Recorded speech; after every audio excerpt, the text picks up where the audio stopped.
नमस्कार दर्शकों, मैं अजय कपूर डाडा सीबा से अंतरिम मीडिया से आपका स्वागत करता हूं। आज हम आए हैं मचकुंद महादेव शिव मंदिर में, जो कि बहुत ही प्राचीन एवं मशहूर मंदिर है।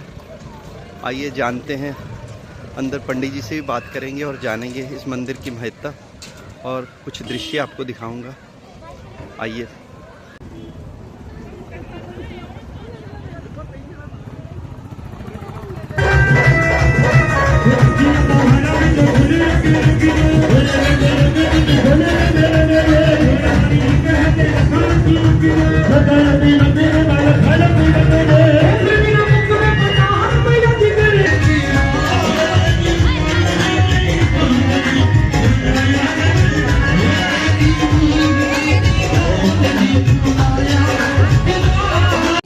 मैं डॉक्टर अनूप सिंह जसियाल, गाँव नंगलवासी, समस्त नंगलवासियों की ओर से आपको महाशिवरात्रि की हार्दिक शुभकामनाएं, अभिनंदन और आभार करता हूँ।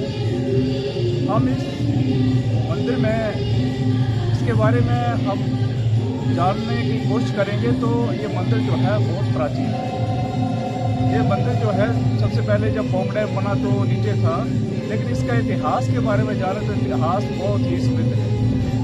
आपने सुना होगा मुचकुंद महाराज के बारे में। जो मुचकुंद थे वो मंदाता ऋषि के पुत्र थे, और मंदाता ऋषि जो थे वो श्री रामचंद्र जी से 23 पीढ़ी पहले हुए हैं।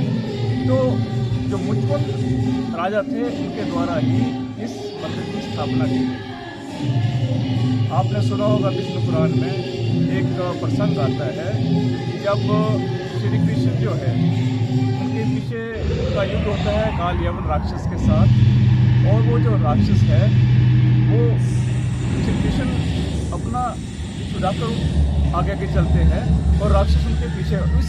इसी संदर्भ में उनको रणछोड़ भी कहा गया है।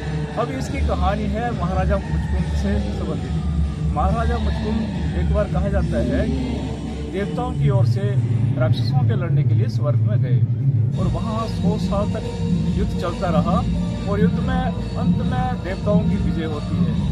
जब श्री मुचकुंद जो महाराजा होते हैं वो धरती पर दोबारा आते हैं तो देखते हैं यहाँ क्या पूरा वातावरण बदल गया, क्योंकि आप जानते हैं कि 100 साल का जो समय है धरती पर बहुत ज़्यादा होता है। तो यहाँ पर सारा ही पूरा लोग भी जो थे वो नहीं रहे थे।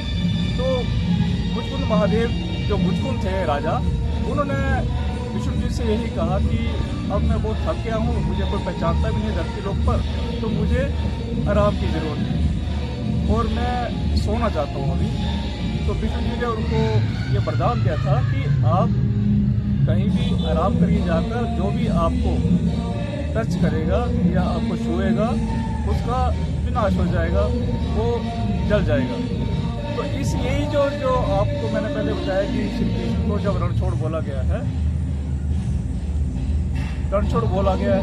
तो वो उसी संदर्भ में जब मुचकुंद महादेव एक गुफा में अपना मुचकुंद जो राजा है वो एक गुफा में आराम कर रहे होते हैं, सो रहे होते हैं, और तभी जो कालयवन राक्षस है वो श्री कृष्ण के साथ युद्ध करते हैं और श्री कृष्ण जी भागते हैं और वो उनके पीछे आते हैं। श्री कृष्ण जी को तो पता था कि मुचकुंद जी कहाँ पर सोए हुए हैं, और उनको मैं छूऊंगा तो ये विनाश हो जाएगा इसका, कालयवन राक्षस का।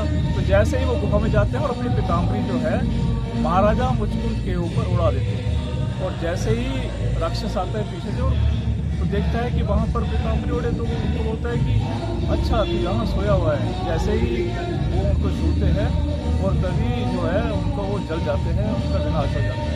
तो ये जो महादेव है ये बहुत ही प्राचीन मंदिर है, और मैं सभी से यही आग्रह करता हूँ कि यहाँ आकर अपनी मनोकामना को पूरा करें। जो भी यहाँ पर आता है उसकी मनोकामना पूरी होती है।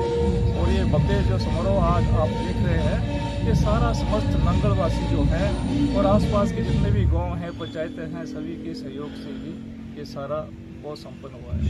धन्यवाद।